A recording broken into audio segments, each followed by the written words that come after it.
भज मन नारायण नारायण नारायण, भज मन नारायण नारायण नारायण, अंग संग नारायण नारायण नारायण, अंग संग नारायण नारायण नारायण। बोलो कार्तिक माह तुम की जय, बोलो तुलसा महारानी की जय, विष्णु भगवान की जय।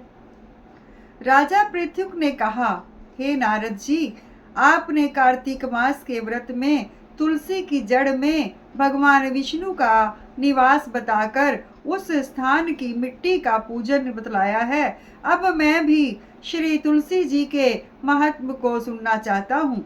तुलसी कहाँ और कैसे उत्पन्न हुई, ये बताने की कृपा करें। नारद जी ने कहा, हे राजन, एक समय जब देवगुरु बृहस्पति और देवराज इंद्र कैलाश पर्वत पर शंकर जी का दर्शन करने के लिए गए तो शंकर जी ने उनकी परीक्षा ली। उन जटाधारी दिगंबर ने उनका मार्ग में ही अनुरोध कर डाला।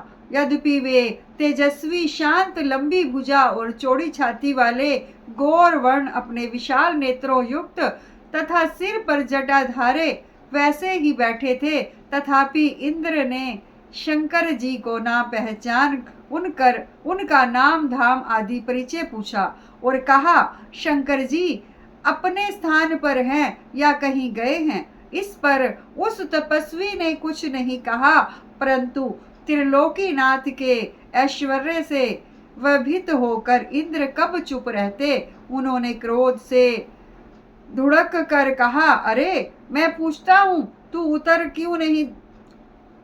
क्यों नहीं देता?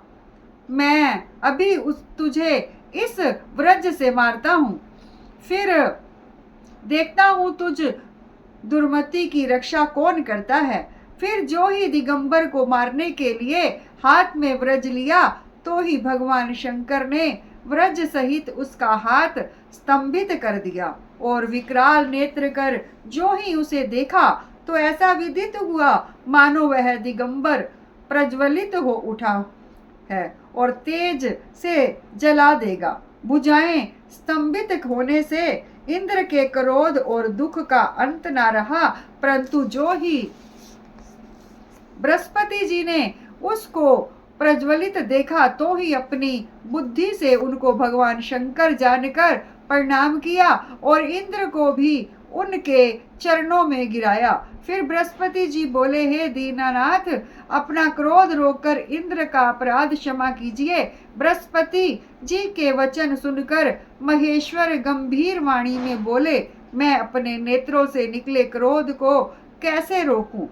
तब बृहस्पति जी बोले, हे भगवान, भक्तों पर तो दया करनी चाहिए, अतः अपना भक्त वत्सल नाम सार्थक कीजिए और इस तेज को शांत कर इंद्र का उद्धार कीजिए। तब भगवान शंकर ने कहा, मैं तुम्हारी स्तुति से प्रसन्न हूँ, जो तुमने इंद्र को जीवन दान दिलाया। अब मैं तुम्हें अपने वरदान द्वारा जीव नाम से विख्यात करता हूँ। मेरे नेत्रों की अग्नि अब इंद्र को पीड़ित नहीं करेगी। ऐसा कह शंकर जी ने अपने माथे से निकले हुए तेज को लेकर क्षीर सागर में डाल दिया। फिर लीलाधारी भगवान अंतर ध्यान हो गए। इंद्र और बृहस्पति दोनों भय से मुक्त होकर परम सुखी हुए। इस प्रकार जिनको जानने की इच्छा थी, उन्हें जानकर इंद्र और बृहस्पति अपने स्थान को चले। बोलो विष्णु भगवान की जय, कार्तिक महात्म की जय, तुलसा महारानी की जय। भज मन नारायण नारायण नारायण, भज मन नारायण नारायण नारायण, भज मन नारायण नारायण नारायण, अंग संग नारायण नारायण नारायण। बोलो विष्णु भगवान की जय।